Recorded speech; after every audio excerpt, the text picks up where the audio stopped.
You're listening to the Apple and Biscuit Show with Jason Nicholas and Dr. Neil Hillman. Hello and a very warm welcome to this edition of the Apple and Biscuit Show. I'm Dr. Neil Hillman. And I'm Jason Nicholas. As regular listeners will know, we're two seasoned sound editors and mixers working in the film and television sound industry. And the purpose of our podcast is to share the many ways that sound is used in moving picture productions, to entertain, inform, educate and engage. We curate the guests for our podcast with this wide brief in mind, but it's also a great way for us to meet up with colleagues we admire and to join with them in conversation, because how they utilise sound in their work interests, intrigues and inspires us as fellow professionals. And in turn, we like to think that we're quite different in the way that Jason and I approach sound and sound design, not least of all thanks to our backgrounds. Whilst we're both long-standing and current practitioners who've spent years carrying out location sound recording, dialogue editing and being re-recording mixers, we also have strong academic links to the topic of moving picture sound. Jason with a scholarly interest in human psychology and me with a research background in sound design and its effects on human emotions. And so, in this respect, our call to action is that we hope that you'll feel a real connection to us after listening to the programme. Hopefully the content of our podcast and the guests who join us will prove enlightening to anyone with an interest in the medium and the part that sound plays in filmmaking, regardless of their level of experience. Maybe you're a student just embarking on your studies, an industry newcomer, or you're already an experienced professional. Maybe you just love movies. Wherever you join us from, you're welcome along. And as always, we know that there will be plenty that we can learn from our guests. Today on the show, we're delighted to welcome Nina Hartstone and John Warhurst, supervising sound editors and sound designers who were Oscar winners in 2019 in the Best Achievement in Sound Editing category for their joint work on the epic 2018 musical drama Bohemian Rhapsody, which also earned them the BAFTA that year for Best Sound. As individuals, they each have long and enviable CVs, John specialising in music, as exemplified by his work as the supervising sound editor on the 2012 musical Les Miserables, starring Hugh Jackman, Russell Crowe and Anne Hathaway. And Nina as a supervising sound editor, specialising in dialogue editing and ADR, and a wonderful example of this was the remarkable 2013 movie Gravity, starring Sandra Bullock and George Clooney. They subsequently collaborated together in 2019 on Cats, where Nina was the supervising sound editor and John was the supervising music editor, and then in 2022 on the extraordinary biopic feature film of David Bowie's life and work, Moonage Daydream. And so I feel justified in referring to Nina and John as the Dream Team. Welcome to you both. Are you well, and where do we find each of you today? I'm in the UK, in Windsor, in my little home studio. I am well, apart from a broken leg. So it's just taken me a little age to hobble down the garden to my studio, but very happy to be here. Very good. And John? Hi, Neil. I'm actually also in London. I'm in West London. It's a rainy day here today, which is a bit of a shame, but I'm back in London. I've been doing quite a bit of traveling recently, but happy to be back. Well, great that you could join us, both of you. Now, there are literally 100 questions that Jason and I want to ask you, but we've done our best to whittle down the huge list we first came up with. But to get us underway, please, could you tell us a potted history of your journeys to being where you are today, so that our listeners, some of whom we know are industry newcomers, can be inspired by both of your stories. Nina, would you mind going first? Yeah, of course. I started in the industry last century, back in the 90s. I did my degree in visual and performed arts, thinking I was going to go into the art department, and was very interested in film and had previously done some work experience on actually the first Batman with Jack Nicholson, the Tim Burton film, in the art department there, and worked as a runner as well. So knew I had a love for film and wanted to work in film. Very fortunate my father worked at Primer Studios and he got me an introduction to Graham Harris, who was a supervising sound editor working on some very low budget films like Cyborg Cop and Woman of Desire. And to begin with, I begged him to just let me come and see what it was all about and learn about how sound was put together in post. So I started going in there making the tea, starting as a trainee. Eventually I managed to get a little bit of money for doing it. And within a year or so, managed to sort of ride that wave of the digital audio workstations coming in, because I was one of the younger people on the block. I was the person that people would look to figure out how the computers worked. I mean, I didn't know how they worked. I just sat there in lunchtimes and evenings with the manual, pressing buttons what does that do? What does that do? And that served me very well because it made me a popular assistant with the bigger teams in the UK at the time. And so I worked my way up through being an assistant into dialogue and ADR editing, and now in recent years supervising sound editor. Fantastic. John, am I right in thinking that you didn't start your musical career in the film industry? Yeah, that's correct. I mean, I'm originally from the north of England, and from being a very young, I was always into music. I sang in the church choir with my sister, who used to drag me along to go and join in these rehearsals. But that was great because I got to kind of sing harmonies and things like that. I played trumpet in the orchestra, and eventually, when I got to teenage years, I took a fancy to the guitar. It seemed like a more fitting instrument for a teenager. But I always loved music, and so I sort of played in bands, and I was always trying to record music, and this idea of recording music in studios and creating music. And I studied music, and I was, to be honest, I wasn't even aware that they made films in the UK. I always like to say to people, because I loved films. I used to go to the cinema all the time. It was either music or it was cinema, going to watch films. But I wasn't aware that they made any films in London or in the UK. I just assumed from the north of England that they were all made in Hollywood. I was similar kind of time to Nina, maybe a year or two after Nina, but around that sort of time in the 90s, last century, as Nina just put it, which made me obviously feel very old now. Hadn't thought about it like that before, but I studied music. I studied orchestral composition. And then from there, I did an MA, a master's in electroacoustic composition. And one of the reasons I stayed at the university is because the studios were about to invest in this new thing called Pro Tools, which sounded very interesting at the time. And I sort of went into the studio, and this was like the first iteration of Pro Tools that we know today. And I learned all about that sort of side of it, and the sort of digital recording and computers. And it was actually, I then moved to London and started working as a pop music engineer, as like a recording engineer for producers who were very used to working on tape, but had no clue how to do digital recording. So I did a lot of sort of pop music engineering. And then it was a friend who said, oh, they're going to use that in the film industry. And I was like, oh, I hadn't even considered it until that moment. But they said, you would be very useful in the film industry because there's this shift happening to digital recording. And it was literally the wave that Nina mentioned of sort of digital record, that shift from, analog to digital recording. I was sort of surfing along the top of it and kind of went into the film industry almost by accident. I worked on my first project, and I just thought it was just such an incredible thing, with such a bigger industry in a way. And I just never looked back from there. And I started working as an assistant, and I worked my way up from there. So when you're working as a team, let's get into the nitty-gritty here. Can you tell us how you divide your areas of responsibility? And actually, what are your responsibilities as supervising sound editors for the newcomers here? I work as a supervising sound editor, and John, also you work as supervising sound and music as well.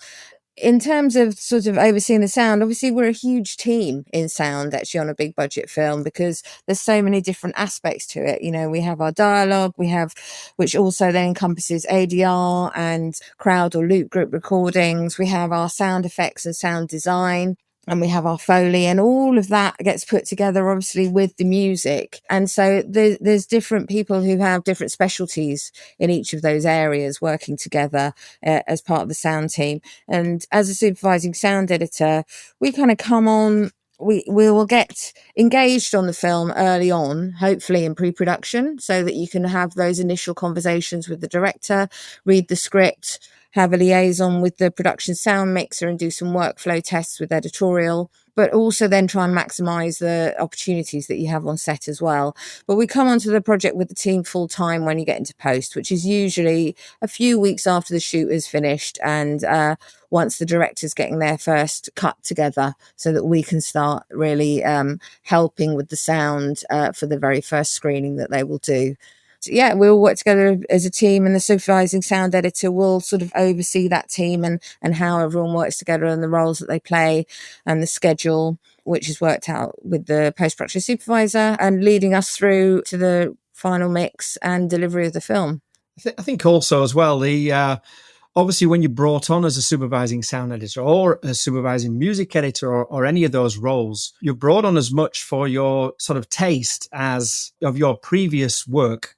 And so working with directors will often like to see how you would approach things and things like that. So when myself and Nina, we collaborate in that Nina will often sort of take all the dialogue side, the crowd side and things like that. And I'll sort of take the music side. And then we kind of meet in the middle on the sort of sound effects and the Foley. And although there'll be many editors, obviously, ultimately, we're responsible for the kind of the taste of that track, if you like, for the overall sound of it. And so it's about steering that track to make sure that when we get to the final mix or to any of the temp mixes as well, that the track is aligned with the director's kind of vision of the film. And that's a very sort of key part, really, that you know, all of these, that when the director sat in that mix room and you press play, that they're immediately happy with what they're hearing. And so one of the ways that me and Nina work very well together is that we kind of, I mean, I find it quite hard on my own sometimes, because it's always nice to turn around and say to someone,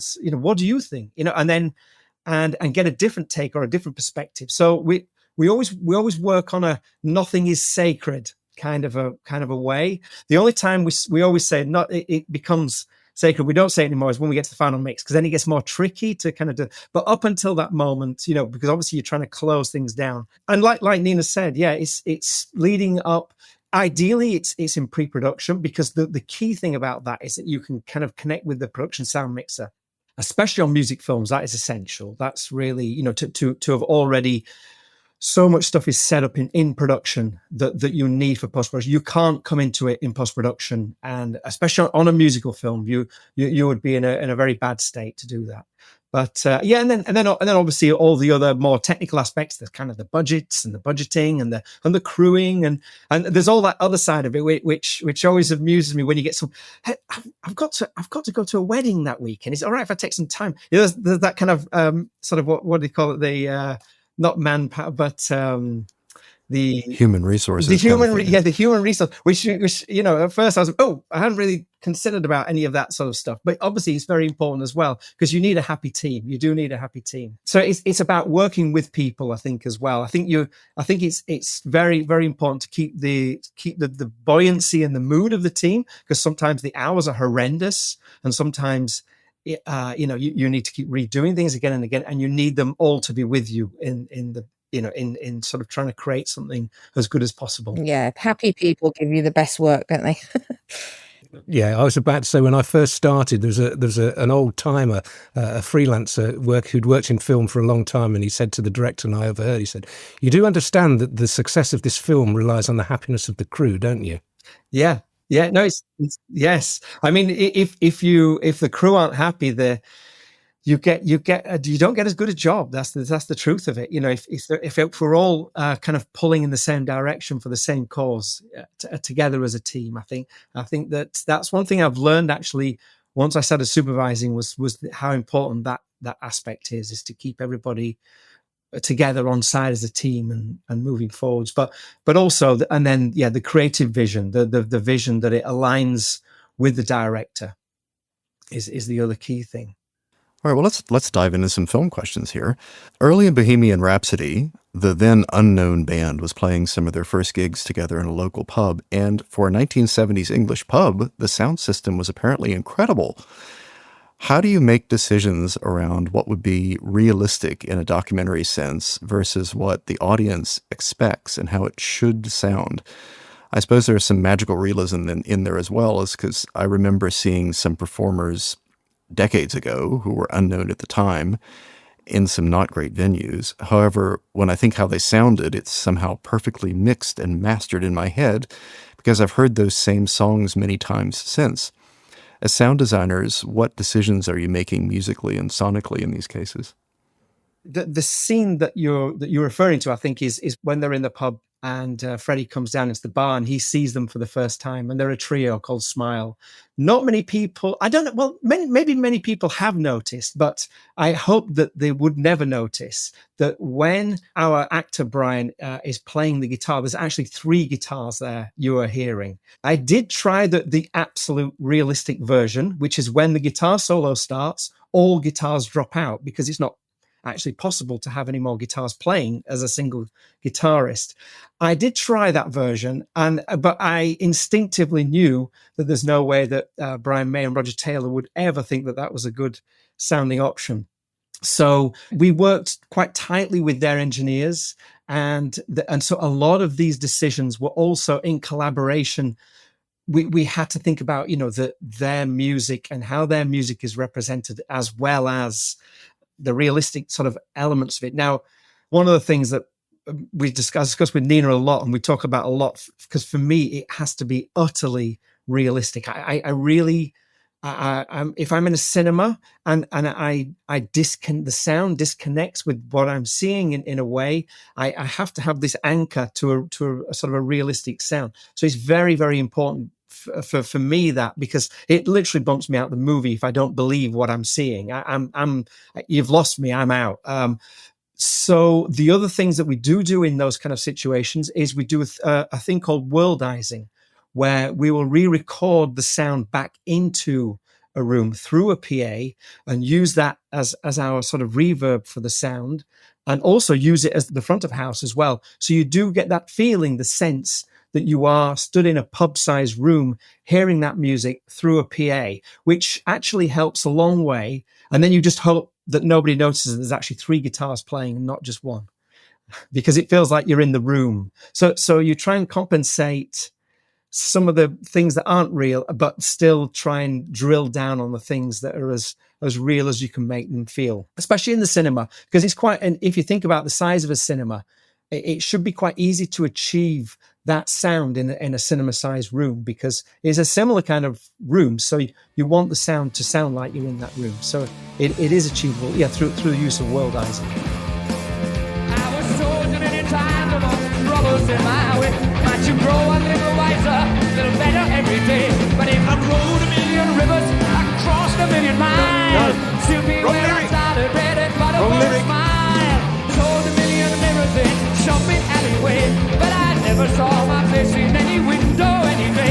Now they say your books are telling you, be a superstar.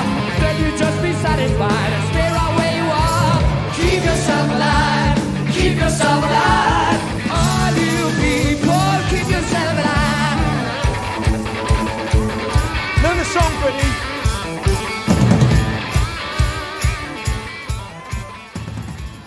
I guess one of the great things of portraying music in cinema as well is that you want to draw the Indian audience into what they're seeing. So you don't have to play it flat. You can actually dive into the instruments more closely when you're closer to the stage. You can make it sound more like it's at the back of the room, towards the back of the room. And I think those kind of things, it's not one static sort of audio performance that you're listening to in scenes like that. You're always using the way you're portraying the music and the audio to tell the story. That's a very, very good point, because that Nina said just there was the complete overall concept of the soundtrack of Bohemian Rhapsody. The discussions of the concerts and things like that, the bigger concerts and things. What's the difference between watching this movie and just going on YouTube and watching the real thing? And so the most important thing to us as filmmakers was that when people see it in the cinema, we wanted people to feel like, it almost feels like your face is strapped to the front of the camera and you're flying around the stadium. And so therefore you hear things as you see them. So when you go close to the guitar just lifts gently. And that's one of the things that Paul Massey did so expertly, the sort of blending of these sounds, so they imperceptibly raise up with the camera. So when you move closer to things, if all of a sudden the cymbal is huge and in the corner of the screen, when that cymbal gets hit, you hit it and it's panned correctly to the screen. So we want to always for people to feel like this was an immersive experience of things that they've seen before. Look, I really do want to acknowledge, as one professional to another, my utter admiration of the sublime craftsmanship involved in the soundtracks we're discussing. Obviously Bohemian Rhapsody, and later we'll talk about Les Miserables and Moonage Daydream in a little bit more detail. But I like to quietly think that I'm pretty good at what I do, and if I was a jeweller, I'd perhaps like to compare my editing and mixing to that of a skilled and precise watchmaker. But the quality and detail in these soundtracks is sublime. To me, these are the audio equivalent of priceless Fabergé eggs. Honestly, as the credits roll, I want to stand on my seat in the cinema and yell, "Hey, do any of you have any idea what went into creating that soundtrack?" Now, one of the pleasures of Queen music for me as a teenager was listening on headphones to the multiple harmonies and guitar parts and their panning and spreading and suddenly switching from left to right, which was all very 70s and 80s hi-fi. And this sense of studio production was an integral part of Queen's recorded sound. And the movie soundtrack manages to brilliantly retain this very Queen feel throughout. Could you share with us some of the lengths that you went to in Bohemian Rhapsody to achieve that level of authenticity?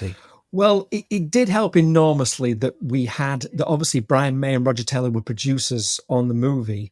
And one of the things that happened in pre-production, which was very exciting for me, was that they said that they would support the film and help us as much as possible in terms of their archive. So that meant the week after that was decided, I was driving down to Roger Taylor's house to his studio to sit with his engineer and go through all the multi-track to see what recordings, that we could use and how they could be utilized into the film. Before that, there was talk about trying to re-record it, especially for the film. But then we realized, well, we don't need to do that. If things are recorded as well as we know that Queen will have recorded them, then we don't really need to re-record to do a sort of what I call a karaoke version of it. We could actually use the real thing, which, as you pointed out, gives a level of authenticity to the sound as well. The wonderful thing about that meant that when we came to mix it with Paul Massey, as I mentioned, then he could also see that panning and work out that panning. And also, although it might not necessarily work for the screen, we would still make it work for the screen, but you could keep that essence of it, that authenticity from the original track through into the actual soundtrack for the film. And I think the support of the band really was one of the big decisions, the big moments in the making of that film, when we realized that they really wanted to make the best film that we could possibly make and help us achieve that. That just took the whole game to another level. So speaking of using original recordings, for a documentary like Moonage Daydream, you're dealing with archival footage and sound, and we have all kinds of tools for cleaning up and remastering old material. Where are your thresholds for how much you restore things versus giving what would be considered an accurate representation of how it sounded? I mean, you seem to have a great deal of artistic license putting the Bowie film together.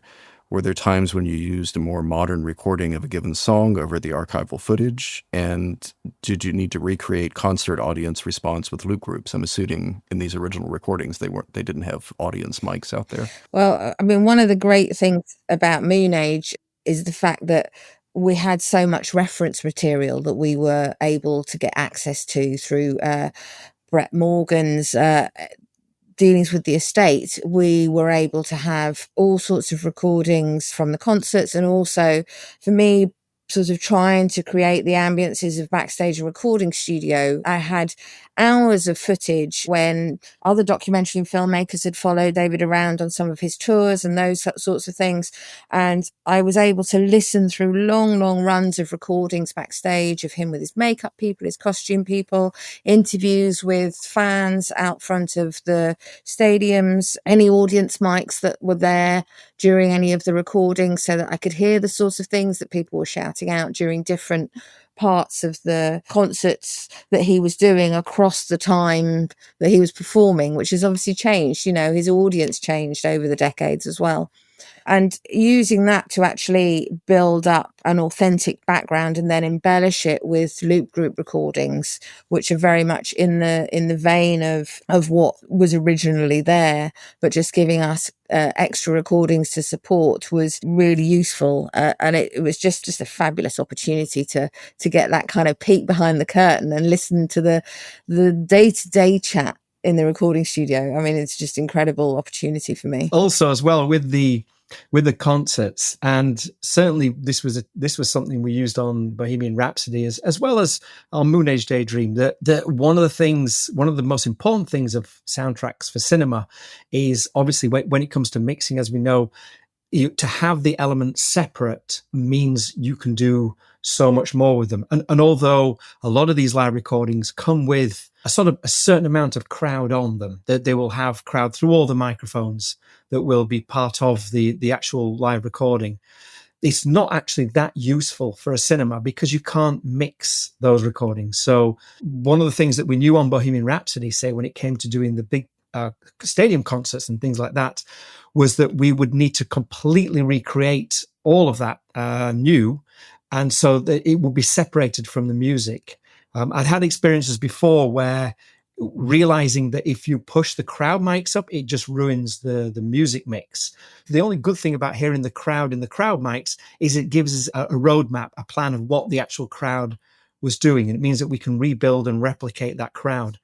So that meant doing huge amounts of loop group recording, from sort of 500 people loop groups down to 40 people, down to individuals, and doing these different layers, so that it meant as you move around the stadium, that these layers, the different layers, could be lifted up and down. So you have the sort of the 500 loop group, which creates the base layer, and then you have the sort of the medium group. So that if you imagine the camera's going through the stadium and then it comes down into the crowd, you're going to hear that the 40 people is going to lift up around you as you come into it, and then you're going to start to hear the individuals, the screams and things like that as well. So you've got these three different layers which are completely separate to the music mix now, which means that we can create these concert scenes in a sort of an immersive, never seen before type of environment.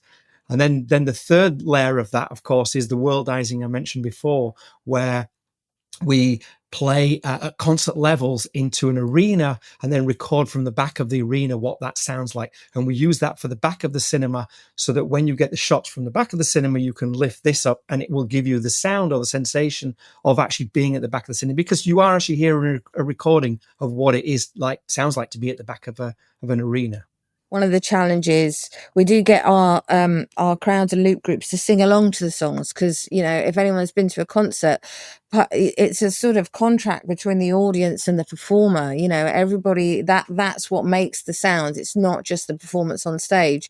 The sound that you experience is being with that whole group of people all singing along. So we do recreate the singing along, which we do inspired by Freddie, kind of line by line, play a line of the song and then they sing it back. But one of the complications there also is that you want these the singing along to sound spontaneous, and very often the performers will be ad-libbing on stage, but you can't have your audience, if you want to feel authentic, you can't have the audience knowing the ad-lib.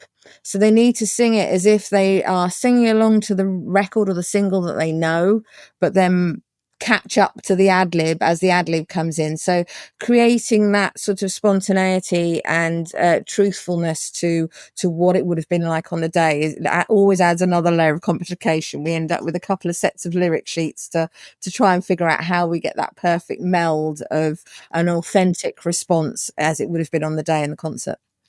Yeah, the Freddie inspiration came from a moment where there was a crowd of 500. We needed to record a crowd of 500. It's like, how can you record a crowd of 500 without getting the music that you want them to record to in that recording? We can't possibly start to give out 500 sets of headphones. And we talked about maybe putting plants into the audience who could lead people and things like that. But that, I've seen that go wrong as well before, where it just turns into a bit of a mess. And so it was the decision was to sort of barcode the song, what we call barcode the song. So you literally you edit the song into line by line by line. You play one line out the PA, and then you ask them to sing back the line that they just heard coming out of the PA. And so then you end up with these kind of concertina recordings of line by line by line by line, all the way down each song. And then when you get back to the edit room, you just edit them all back together so they feel natural and in time with the song. And then that also, yeah, as Nina was saying, makes up another layer of the crowd. We have these multi-layered crowds. Over the years of doing these different projects, there's the singing crowd, and then there's the effects crowd, and then there's the real crowd. So you've got all these different. The effects crowd is the white noise cheering, which is not actually, you can only get away with using this for so long, and then it becomes actually quite horrible to listen to in the cinema if it's loud and it's constant. It actually pans round from being pleasurable to painful, which is obviously not what you want to do in a cinema. You always want people to be thoroughly enjoying it. So the way to illustrate the crowd without pummeling people with white noise is to use singing crowd and clapping crowd, because that still illustrates the size of the crowd, but it's a very musical crowd, and it makes it feel more joyous and elevated when it goes along with the music. I guess, crowds are often, when they are joyous and elevated, they are often singing along and clapping. So. Too late, my time has come. Send shivers down my spine. Body's aching all the time. Goodbye, everybody. I've got to go. Gonna leave you all behind. I fight for truth.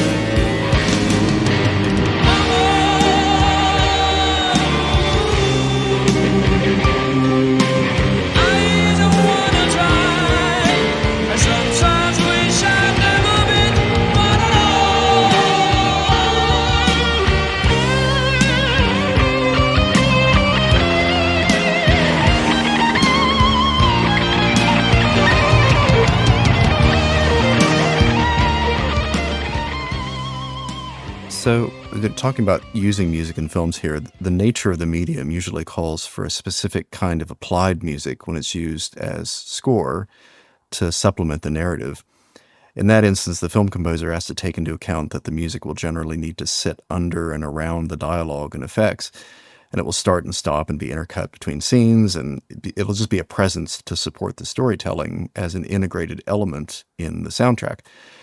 But the music that was originally composed to be a freestanding piece, such as Queen pop songs, it often fills like the whole sonic spectrum, and it doesn't have to compete with or leave room for anything else. What are the challenges of using music like this in a narrative film? A lot of these songs, they are written into the script. You can't put the song, the size of, say, a Queen song or a Bowie song into... That's not something that can be done as an afterthought. It's something that's done with the picture editor, with the script. These are kind of often scripted moments. And what can often happen is you need to reduce the song and rework the song, which is where stems can come into it. EQing the separate stems to allow things to pop through where they need to pop through. But I mean, I think, as you say, it's very much down to, particularly in the films we worked on, this is established early on, and then the editor, which, on Moonage Daydream, Brett was the editor, and John Ottman on Bohemian Rhapsody, they're editing it in a way that everything can take a turn. They're editing it so that you can hear the music where you need to hear the music and parts of the music. And then they're making sure that if you do go to a dialogue piece, it's going through a bit of instrumental, or, so that these elements of our soundtrack can weave together beautifully. But in these musical films, it's very much led by the music and the dialogue, and then the effects or sound design sort of fills in around them. That they are absolutely the leaders in those sorts of movies, not like an action film where the rhythm and the excitement and everything is brought by the sound design. And it's essential to get the stems as well. The stems are the only way you can make these soundtracks possible, is by having the stems. If we were to have a sort of a mastered stereo mix, I'm always trying to avoid the kind of released mastered stereo, especially if it's been mastered, because you literally have nowhere to go with it in terms of we've all seen those mastered stereo mixers. It's what we call the audio sausage, which is literally like a brick wall limited. You've got nowhere to go with tracks like that. You need to get as close back to the originally recorded elements as possible. And the absolute golden ticket, as I always say, is the mixed stems and the raw multitrack. And then we can really dig in and create when these songs are often originally mixed, they're mixed for kind of radio play. They're mixed for home listening on a hi-fi. They're not mixed for a Dolby Atmos cinema, which has a much greater dynamic range. So if you can get this golden ticket of getting the mixed stems, so you know how it was all mixed to create the single, but also the original recordings, especially for the voice, the original recordings, the original multi-tracks, you really can do a much deeper, a much more immersive, believable soundtrack. And that often involves getting these estates on board as quickly as possible, way down the line in pre-production, and explaining these elements to it. And obviously there's a lot of worry. They worry about how you're going to use them, how things are going to be represented. They're very happy with the way that the song is mixed that the world already knows. And so there's a lot of worry about that. But so there's a lot of trust needs to be gained and experimentation, things like that. It does get easier that we now have other films that we can point them to and say, well, have a listen to that film. And this is the end result. So it does make it easy. But yeah, there's a trust needs to be gained with the estate to be able to get into, if you can get those original recordings, you really, you can really do something so much greater for the cinema mix. I must admit, I was impressed with the extended version of Rick Wakeman's piano playing in Moonage Daydream from the Hunky Dory album, and I wondered if that had come from stems or whether you'd managed to get Rick involved to play some extended filigree work for you. Yeah, no, that was all from stems. Again, it wasn't just for the music. He had been given access to literally millions of assets in the David Bowie archive. This is from, visual media to recorded interviews, as Nina was saying earlier, to the original multi-track recordings, all of these things, which again meant that, you can really get much, much deeper involved. Sometimes if the estate are nervous about releasing multi-tracks, then people, someone they trust will do a mix on them for us, but we'll ask them to mix without the compression or much less compression, without the kind of the harsher, not harsher, but those EQs that you use that we're so familiar with the sound of that you hear on the radio. So it's a question of just taking a few steps backwards to get back to the original material so that you can do this reverse maneuver and then drive out into a different way to create a different sounding mix for the cinema, because that's the key thing. Like I say, if you're dealing with mastered recordings, you really can't do that much.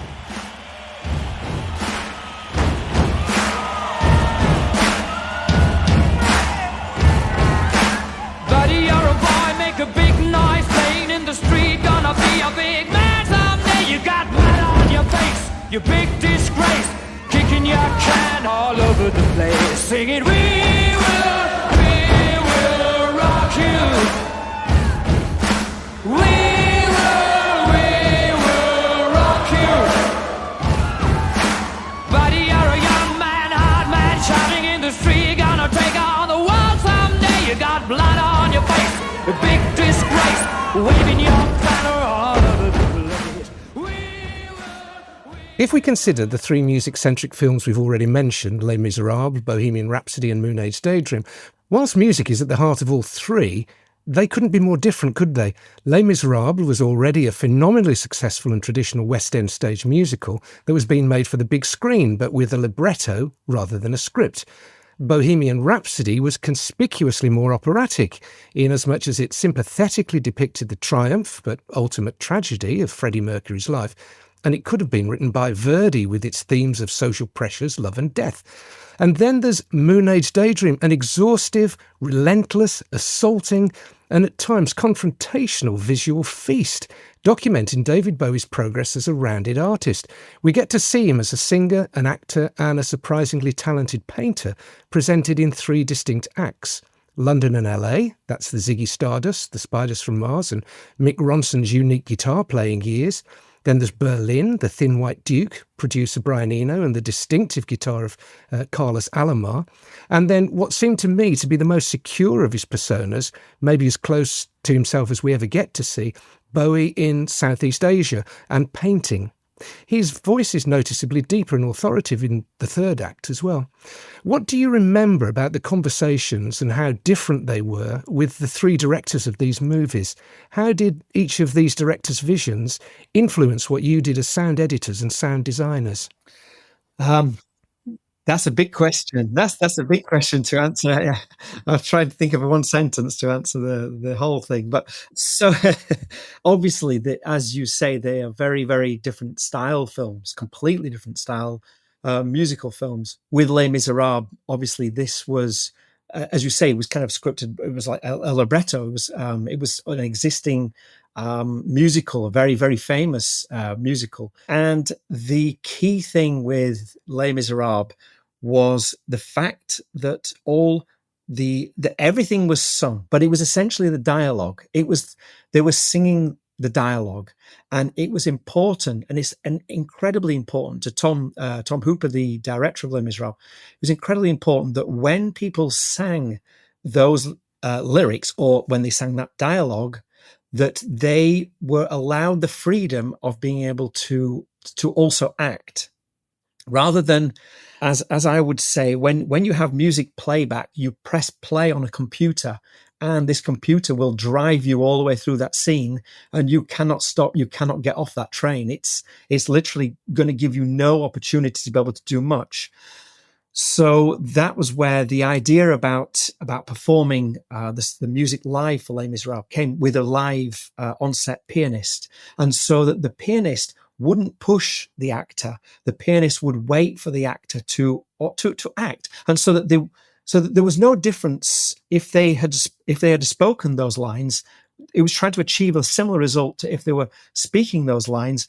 Just the fact that they're putting sort of, pitch into the dialogue, if you like, pitch and some rhythm, then it doesn't, they still have the freedom to be able to kind of act. So that was the main part of Les Miserables, was always about that, it being sung dialogue. And that's how it was recorded. It was recorded exactly like dialogue on set by a fantastic production sound mixer called Simon Hayes. And it was recorded with two lav mics. I remember having the conversations with Simon. He was worried that if they sang too loud and they blew and they went over the top, because he wanted to minimize the amount of compression. I think there's a lot of things out there. Simon's written a lot about all of this, but I think he was trying to reduce the amount of compression or limiting that he put onto the mics. So he would place one mic closer and one mic further away, so that if they suddenly were whispering and then burst into huge song and it actually overloaded the one mic, he would have the backup option of that second mic that's a little bit further away. And then also with a boom mic. So it was all recorded like dialogue. And then when we came to put that film together in post-production, it was literally like one huge dialogue edit, really, was the film.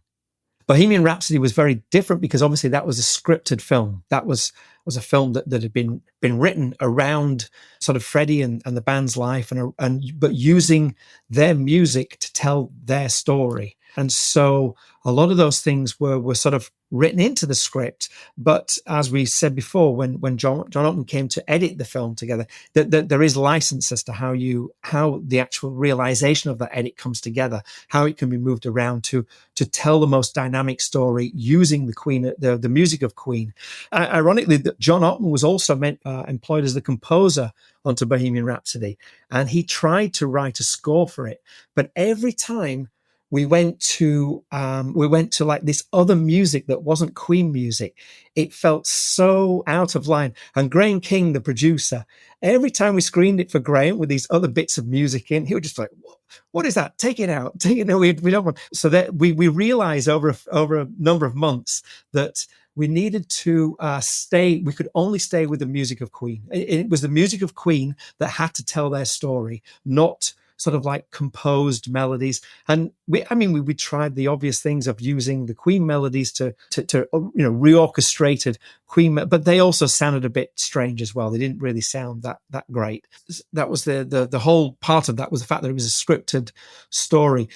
Now, Moonage Daydream, Nina, I've been in a lot of talking. You explain about Moonage Daydream, about how that was put together. Well, I mean, Moonage is again a totally different beast. I guess I was going to say the thing that's very different about Bohemian Rhapsody compared to Les Mis is that, you know, there were certain sequences where we were very tied to the music or the original performance and the timing of that, and the way that's performed. For example, Live Aid, you know, that was performed to match as exactly as possible the performance that was on the day.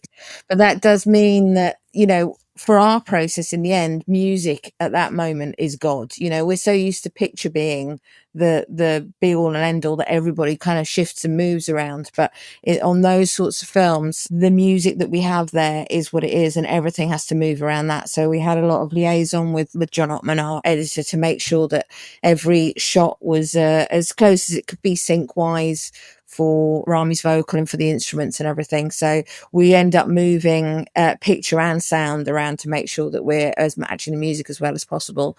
And then Moonage is, I mean, that's a completely different beast again in a way. It was an incredibly creative experience to work with Brett Morgan, who has had such an amazing vision of telling the story of Bowie, not just of his music, of his whole creative personality, of his emotion, his state of mind, his philosophies and realizations throughout his life, and using both the music and sound design, as well as obviously it's different to a documentary in many ways, because the whole thing, it's not our talking heads, it's not interviews, the whole thing is told in Bowie's voice. So in that sense, it was a very creative piece for us. I mean, working through the archive recordings of Bowie, again, with those sorts of things, you don't want to clean anything up too hard. You know, you get to a point where you want it to feel authentic. You need to work with the parameters of what the original recording is to try and push through some clarity where you can. But we never want to kind of, you know, there's some really impressive tools out there that can do absolute monster cleaning on things and suck everything out except for the voice and boost the voice with all sorts of frequencies. But it all sounds like a robot to me. And the reality of David's expression in what he's saying, his thoughtfulness, the pauses, the breaths, everything in his performance there, we definitely wanted to maintain. And in terms of the music and the sound design, they were so overlapping, where music becomes sound design and sound design is sort of musical. And the whole thing needed to kind of all work together and be melded together, bouncing back and forth with Brett to try and create this whole that didn't have to relate to what you were seeing in the image. That was one of the key things with it, was that we were always trying to tell the story of Bowie's spirit at that moment. And that did not necessarily come across via the images or via some sound that perfectly matched the images. It came across in a feeling with the sound and the music, that the feeling that created in the audience viewer. When we started off spotting that film with Brett, we thought that we were going to have a spotting session with him, and his producer arranged for us to have a spotting session with him. We started this spotting session, and after about 2 or 3 hours, he said, you know, that's probably enough for today. We hadn't actually got 5 minutes into the film because we'd spoken about every single frame. He'd been editing this film for 4 years by the time that we met him and started working with him. So he'd obviously had a long time to think about every single aspect and an image and how the sound would fit with it and all of these different things. And we went on to do, I think we did about 10 spotting sessions. It was going on it was either sort of 20 or 30 hours it took to actually sit down with him and spot the film thoroughly until he felt as though he'd given us all the information that he wanted to give us to be able to put the track together. One of the things that came away was that moment of him saying to us, well, the thing is, though, if we decide that we want to put a car horn, and even if there isn't the car horn, a car on screen or whatever, it doesn't matter. We've decided to do that. And because we've decided to do it, it makes it right. And so it's like, okay, this is much more interesting now, because now everything is free. We don't have to, on nearly every film that I've ever worked on, you're such a slave to the image. You have to always be looking at them. But this idea of creating a track that could also have nothing to do with the image as well. And then from those conversations came about the fact that we have the Bowie music, which kind of scores the film throughout, but there was no score, and the idea to use sound design to evoke these feelings, evoke the feelings of when he was down, when he wasn't well, or evoke these feelings of the craziness in his life and things like that. And to actually try and illustrate that using sound that was free of the image, free of the screen, was very, very liberating. I think we all enjoyed being able to have that freedom, to be able to just make sound for sound's sake. Which was a wonderful thing to be able to do. It's the most extraordinary sustained sound montage that I've ever experienced. It was extraordinary. Yeah, no, it was certainly a pleasure putting it together. It really was. It was and working with Brett. He's the kind of director you dream of working. He gives you everything and frees you completely and encourages you to push all the boundaries and to take it as far as possible and to not be afraid of making mistakes, which is one thing that I always often speak a lot with the sort of team about, this idea about we have to make. I read this thing about the more mistakes you make, the more successful you can become. And therefore you will get a better end product by making the one that makes the most mistakes that ends up creating the best thing in a way. So this idea, this philosophy, which could be fully executed on Moonage Daydream. It's not always the way on a lot of films. Normally you need to just turn up and have got it so it matches the images right first time. But yeah, on that one, it was a very unique experience. Very creative collaboration, that one, wasn't it? Great fun. Yeah. A lot of the things that I'd done, it seemed that it would predict things about the future or tell me a lot about the past. I suppose it's a very Western tarot. I don't know. Obviously, one is trying to always reevaluate one's personality and understand why one works. I think a lot of artists deal with loneliness and solitude. An artist does tend to examine the world through his relationship to it, and so that produces a very introverted looking lot of work.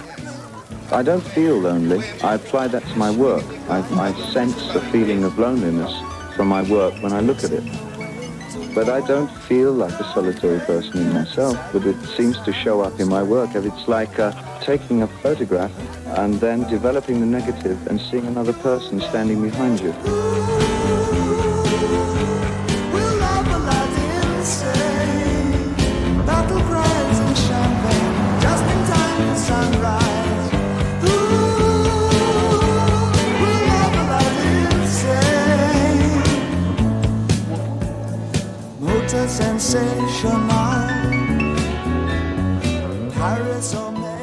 As dialogue editors, we were interested to ask you a few questions about Gravity, Nina, where so much of the dialogue takes place in spacesuits and over comms. How did you decide how much futz to add to the voices to make it sound real and risk tiring the audience, as opposed to keeping the dialogue clear? And how much did you need to replace the supplied production dialogue? I'm guessing that it was a very noisy environment to record dialogue in on set because of the physical movements involved for the actors. And if you are ADRing so much of the dialogue, what were some of the tricks that were used between you, sound designer Glenn Fremantle, and the re-recording mixer Skip Leavesey to bed in Sandra Bullock's replaced dialogue so convincingly? Well, the first thing I'd say about that is that all good ADR comes first and foremost from the actor's performance. And, so absolute hats off to Sandra Bullock and George Clooney for their performances that they gave us to work with on that. You're quite right. We weren't able to use much of the production sound because they were shot in these contraptions that were sort of like, that would gyrate them to make them look like they were moving in space. And each time they moved, you could hear the servos going. And the thing about a film like Gravity for dialogue is, you're in space. There is nowhere to hide. There is nothing to fill it with. We can't put some crowd in the background. We can't put too many airs or wind in trees or anything to bed the audio in. So it had to be very clean and it had to be separate so that you could hear Sandra's dialogue from inside her helmet separate to any of the other astronauts in their helmets. And so very much you're telling Sandra Bullock's character's story throughout that film. because you are with her the entire time from the very beginning to the end. And one of the big challenges for me was to have her breathing. You hear every breath that she does, and make sure that the breathing throughout the whole sort of quiet moments and traumas that she goes through in the story feel continuous. I could never sort of dip away to update the rhythm or anything. Everything had to flow perfectly from one piece to another. And in terms of how we went about recording it, it was important to us to make sure we tried to capture that feeling of being inside the helmet. So we recorded the ADR traditionally with a boom mic, but also with a lavalier mic, a radio mic, which was up on the forehead to pick up a nice close sound. But we also used one of the radio mics that goes over the ear on the boom pole that gives a microphone very close to their mouth. And that was purely there. So we recorded everything 3-track to give us the sort of plosive sounds, the blows of air onto the microphone for certain moments to make it again sound authentic. That's what we're all used to hearing when we listen to people speaking from space, is that very close mic'd sound. And then working with Skip in the mix, we found the sound for what Sandra's helmet would be, so that we could kind of, again, with all those things, I think whenever you try and treat something, if you do it as it probably would sound inside a helmet, it's always too much. You know, when I worked on Everest, it was the same with the oxygen mask that they had to go up the mountain. If you made the sound of their voices as if it is actually behind those masks, you couldn't understand a word they're saying. And similarly with the helmet, it can be too much. So you have to have a slight artistic license of maybe processing it a little bit less than it would sound in reality. However, that extra mic that we could go to allowed us to sort of feed in and give it some authenticity of being in space. But the main thing for them was to try and make them feel like they were in space, like every movement was slow. We had weights in our ADR sessions for the performances, and then we spent a very long time. Both Sandra and George were very good at doing long runs, and so I spent a long time just stitching it all together and weaving it, and working alongside visual effects to make sure that we got the exact right misting at the same time as the breathing. And the whole process was, you know, at the end of it, you like to think it looks very simple, and it looks like that's exactly how it was performed from the beginning to end. It's one of those things. It's the better, hopefully, I've done my job, the more invisible it is. But it did take quite a long time to put the whole thing together. Explorer, this is Houston. Go ahead, Houston. Mission abort. Repeat. Mission abort. Initiate emergency disconnect from Hubble. Begin re-entry procedure. ISS, initiate emergency evacuation. Copy all, Houston, and in work. Matt, immediate return to Explorer. Repeat, immediate return to Explorer. Copy. Explorer, prep airlock. Airlock engaged, ready to receive. Houston, elaborate. Debris from the missile strike has caused a chain reaction, hitting other satellites and creating new debris. Traveling faster than a high-speed bullet up towards your altitude. Now copy. Copy all. Put a bow on it, Dr. Stone. I can't. The board is still initializing. I'm not going to ask you again. 1 second. Not 1 second, now. Shut it down. That's an order. Okay, I'm sorry. I'm done. Kowalski, initiate emergency disconnect from the Hubble. All right, Sharif, let's do this. Roger, Matt. Houston, update? Well, we have a full-on chain reaction. It's been confirmed that it's the unintentional side effect of the Russians striking one of their own satellites. They shut down their own satellite. Right at disposal. Most likely a spy sat gone bad. Now it's shrapnel. Explorer ready to disengage HST. Locks releasing in 3, 2, 1. Explorer, new data coming through. What's the blowback, Houston? It's not good. Most of our systems are gone. Debris chain reaction is out of control and rapidly expanding. In Cats, which you both worked on with Tom Hooper, who was the director of Les Miserables, how was the dialogue that segues from the kind of sing-song talking into the musical pieces handled, just logistically? Were the actors singing on set and then just went into dialogue, or how do you make these kind of transitions? Yeah, so on that film, we had to. It was a similar kind of concept to Les Miserables, in that some of it was live, some of it was playback, and some of it was obviously spoken. What we did was we devised this sort of system where the live keyboard player could trigger the playback with a foot pedal. And so the actor could be speaking, then they could sort of move to a live part where they might get some musical accompaniment, say some chords and things like that. And then at a certain moment, especially on that film, because there was so much choreography that obviously there's only one way to shoot choreography, and that's with playback music. It has to be identical every single time because there's so many moving parts to the choreography. And then it would be actually the pianist that would trigger the playback with a foot pedal, which would then take us to a next section until the playback ended.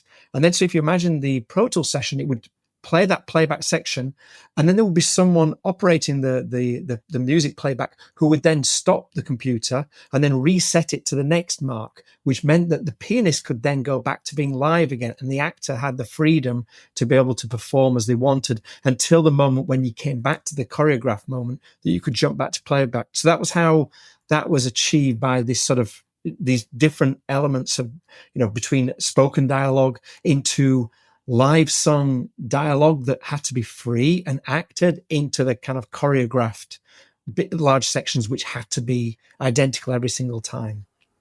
Are most of the actors in a stage musical, you're projecting to an audience, and it's obviously very different what we can do on film. I'm thinking of some of the big musicals from the 50s and 60s. They're still set like, a stage musical would be set, and the actors are often projecting out to people that aren't there. Is it different now in kind of a modern musical when we can do much more intimate, lower level?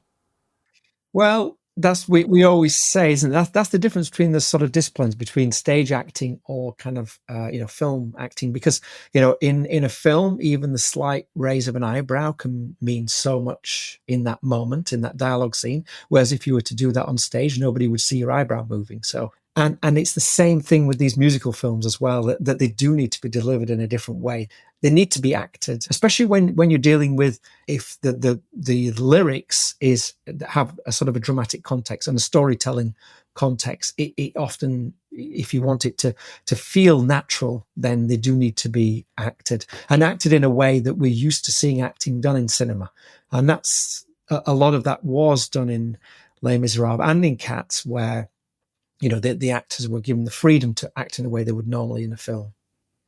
I mean, ultimately, that you're tied to sort of, if you're thinking of a cinema screen and you've got a close shot of someone, you actually don't want them yelling at you, especially if it's which might feel appropriate on stage when you're trying to speak to the back of the auditorium. But if you're watching it in the cinema, and you're very close to someone's face, then it needs to feel more appropriate for that, for sure. Look down, don't look him in the eye. Look down, you're here until you die. God above, and hell alone below. Look down, there's 20 years to go. I've done no wrong. Sweet Jesus, hear my prayer. Look down, sweet Jesus doesn't care. I know she'll wait. I know that she'll be true. Look down, they've all forgotten you.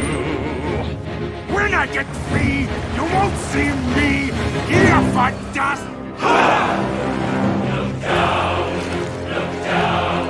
you'll always be a slave. Look down, you're standing in your grave. Can I jump in, John? I have a very nerdy synth question here, so I'm going to apologize to the general audience. Les Mis has been running as a stage production for decades, and the sound of it is very set specifically in the audience mind. And though the actors may change, and that's fine, the orchestration and the music cues are quite specific. And I believe, and correct me if I'm wrong here, that the synth that was originally used was the Yamaha DX7, and then the DX7 was, I think, sampled into a Kurzweil. Were you able to evolve the spot effects and synth sounds for the film, or was that a walled-off area that had to stay the same? It wasn't a walled off area, and again, it's going back to what we were just saying about the acting. There was talk about utilizing some of those things into the sound, but then ultimately, I think it was decided that it needed to be kind of created new or treated in a way that felt more cinematic. And as you hear in the film, in Les Miserables, you hear the wonderful Anne Dudley arrangements that really gave a different color and a different sound, and it was much more orchestral. Obviously, we went to Air Studios and to Abbey Road Studios and recorded with the orchestra to kind of create that blend. That was the orchestra was recorded after the film was made, so the film was made using a piano only. And then in post-production, all the orchestra was recorded afterwards and then tightly fitted to the vocal. So to make it all sit together. It was a huge amount of editing with that film. I remember, because the problem is that it's all well and good putting these what I think it's known as the pinter pause, isn't it? When you leave this long pause and you don't say anything, and they say that there's more drama in the silence than in the words you could have said. When you have actors that put things like that into the middle of a musical composition, obviously it means that you have these kind of pauses that you need to work around and try and make the orchestrations fit to. That was quite a difficult thing musically to overcome some of those acted out parts where they had put longer pauses in than you'd musically expect. But we still needed to incorporate them and make them feel very, very natural to the orchestrations. But there was talk about using some of those sounds from the stage show, but ultimately, I think Tom Hooper decided that he obviously wanted to create the film to feel cinematic, to feel its own thing, if you like, its own, written for the medium of cinema, and that those things don't always translate as well, because if you're going from large scale orchestrations to DX7 sounds, then it can be sort of take you out of the moment almost, and kind of attract too much attention to itself that happened. Which is, as Nina was saying, when we've done our jobs very well, the more invisible everything is, because you get pulled into the emotion of what you're seeing. And if something sticks out and pulls and jolts you out of that, we always have the joke when we're mixing films, is if it jolts you out, makes you realize you're sat in a dark room with some flickering lights and some sound and a load of strangers, then that's not a good thing. The magic trick has gone. Well, thinking about those discussions, can I ask you how the relationship works between the supervising sound editor, the re-recorder mixer, and the director when you're on the mixing stage and you're involved with the final mix? I mean, once you get to that stage, it really is the sort of heart of the collaboration. It's where it all comes together. On traditional films, it's where you finally get the recorded music, the score that's been recorded. You very often have only had demos up to that point. So it's where you finally get all those elements together. And the supervising sound editor has usually been on the film, obviously, an awful lot longer than the re-recording mixer. The re-recording mixer may have come on for some temp mixes and know a little bit about the film, but in the supervising sound editor role, you've taken all the information from on set and from the production sound mixer, and you've worked on the tracks. You know them intimately. You know everything that you have there and what you don't have there. You've been through all the sound rushes, you've been through all the libraries, and you've been through all the tryouts that you've done with the director to get the director's vision. So when you do get to the mix stage, it's always about sort of finding your rhythm in there, a little bit like when you're in ADR. You've got your re-recording mixer who's actually doing the work in that room. It's a very difficult role, I always think, because you're trying to perform at your best, but you're doing it on a show to people behind you. And so in an ideal situation, obviously supervising sound editor and re-recording mixer have an existing relationship and work together well and know how they work together and are a unified kind of force of knowing how to quickly keep bouncing back and forth to get things better and better, with the director leading the room in terms of their notes and how they would like things to sound. And sometimes it can certainly be, you can receive notes from a director and sometimes they almost need translating into what that actually means for what you would do to the sound to action that note in a way. But it's it's a fantastic part of the process. I know it's nerve-wracking for many directors because they're getting near to the end of creating everything that they've done up to that point. They're creating their final delivery of their movie that can't change after that. And so it can be quite a nerve-wracking space for directors at times. It can also be an incredibly collaborative space where everyone can kind of pitch in. And I mean, for my part, I love that moment where I can actually wheel back a little bit from all the things that I've been worried about, all my tiny little moments that I always hear, but if I'm in a room with everybody else, no one else is hearing it. That's when I get to sort of let go and see the big picture and listen to what the final track is going to sound like, how it's all going to work with the music, and actually start, when we review reels, I love trying to get away from the desk, go in front of the desk and just watch it as a film so that I can really then judge how we're working with the emotion and the storytelling and make sure that we're doing the absolute best for that with our sound and music. Brilliant. Now, could we give you some quick fire questions that have come in from our listeners in one or as few words as possible? Let's have a go. A lavalier or a boom mic for ADR? Record both, use the lab for exteriors, and for interiors, match what was used on set. Yeah, I would say the same. I did think that. I was like, well, how can you choose between one or the other when you need both? But yeah. Yeah, and also now with some really great software, you can combine the mics and mix them together, which is much more effective than you used to be able to do. So again, they're really both so essential for that. Do you salvage production dialogue or go straight to ADR? Always salvage all production dialogue to the state that it can be, the best state that it can be presented in, and then ADR the things where I think actually it's salvaged as well as it can be. If they absolutely want to use that, we will use it. However, we need to have ADR to make sure that the audience can understand the dialogue.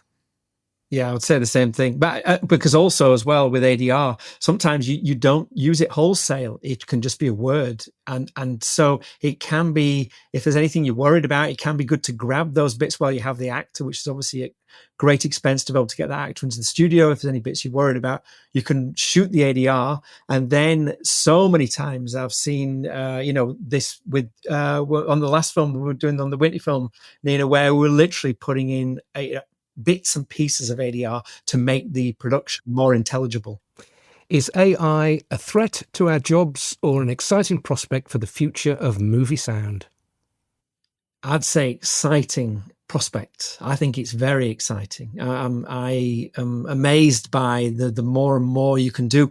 Ultimately, creating sound for movies is trying to translate your imagination of something onto those images. And the more tools that you have to be able to translate that imagination, the better. I think it's another tool that we can use in our toolbox. Everything that we do, we sort of reverse engineer from an idea in our heads of how we want something to sound, and then we go to our toolbox to try and create that sound. And AI will give us additional tools to do that, and more effective tools in some cases. The film that most inspired you before you were a professional? I'm not picking one. I'm gonna Dead Ringers, Blue Velvet, Ghostbusters. If I had to pick one, it would probably be a kind of a classic Coppola movie, something like, I think, like I remember Apocalypse Now was I remember going to see that in the cinema multiple times. So probably something like that. The film you remember being responsible for you actually falling in love with movies? Star Wars. I was going to go and save the galaxy with Luke Skywalker, damn it. Oof. I would have to say, I think if I was just trying to think of my earliest memories, and it's probably watching movies at home, probably on TV, and those kind of old Cecil B. DeMille type films. I used to watch those. And actually, interesting enough, the one thing that we did get in the north of England on on a weekend was big Bollywood films as well, which big Bollywood musicals, which I don't know how I ended up watching them, but I used to watch a lot of those as well. Your favorite place to watch a movie for pleasure, at the cinema or at home? Cinema. I'm going to say I don't watch movies at home, just at the cinema. The films were made to be seen in the cinema. If you would see anywhere other than a cinema, you are getting a pale comparison of what the experience you're meant to be having. And most importantly, they're made to be heard in the cinema. Yeah, exactly. Are you in a different place professionally when you've won an Academy Award? Yes, without doubt. One of the things, one of the most surprising things about when you win awards like that, I remember on Les Miserables, it wasn't until other people started saying to me, "Wow," that I realized, oh, okay. It was the people around me that felt that they were, I didn't realize that people would say, "Oh, wow," to me about it, but they did. Then that made me realize, oh, actually it does help. Yeah. And definitely the Academy Award without doubt, I would say it definitely helps when moving forwards on films and meetings. If you've won an Academy Award, it's essentially put forward by your peers and voted for by the Academy, then a very incredible thing. Yes, although my caveat is, as a female sound supervisor, and there just aren't enough of us, there are more glass ceilings to break. However, the award, I think, has allowed me to have maybe a bit more of the sheen that some of the guys have. With all of your experience in musical films, what's something that hasn't been done before that you'd like to attempt? I've got this one. And I don't think they should do it. I don't think anyone should do it. However, if Sound of Music or Singing in the Rain is ever remade and they do it without me, I will riot. I think the film, there's two films that I've always thought would be great to make. In terms of a stage musical film, I think that Hamilton would make a phenomenal large scale cinematic experience. I know that they made a Hamilton film, but all they did was just shoot the stage show, which, yeah, I think if you're gonna watch that, you're better off to watch it in the theatre personally. But if to see Hamilton made in a large scale way would be incredible. And they also need to make a Prince movie. I think we need a Prince movie to be made as well. Nina and John, thank you so much for joining us today. What a privilege it's been to have you lift the veil on some of your projects and tell us about the precision and artistry that you bring to each and every soundtrack that you work on. Are we allowed to ask when we're going to next hear your work? Yeah, I've got a couple of movies who are actually screening at TIFF.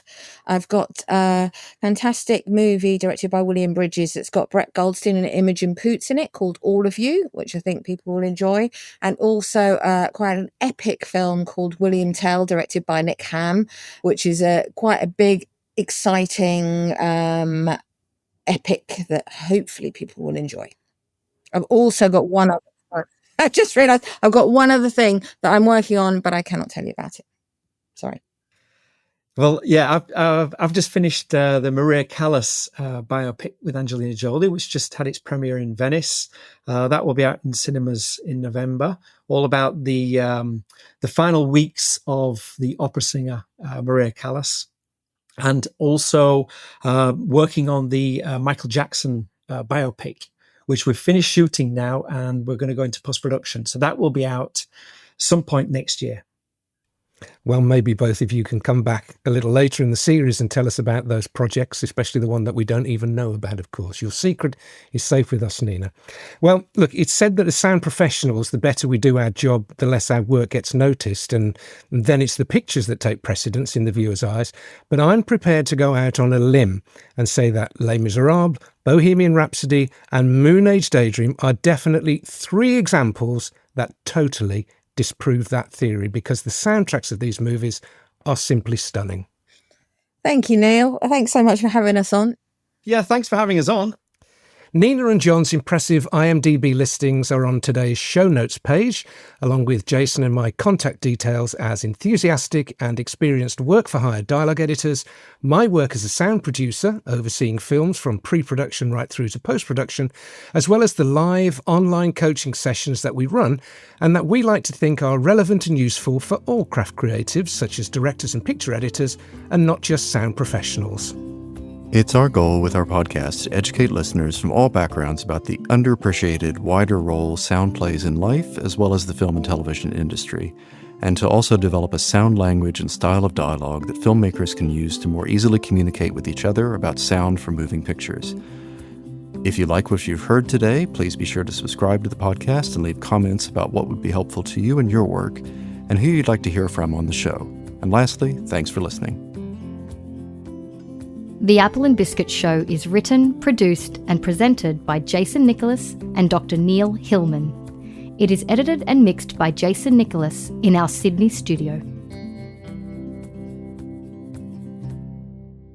Apple and Biscuit Show.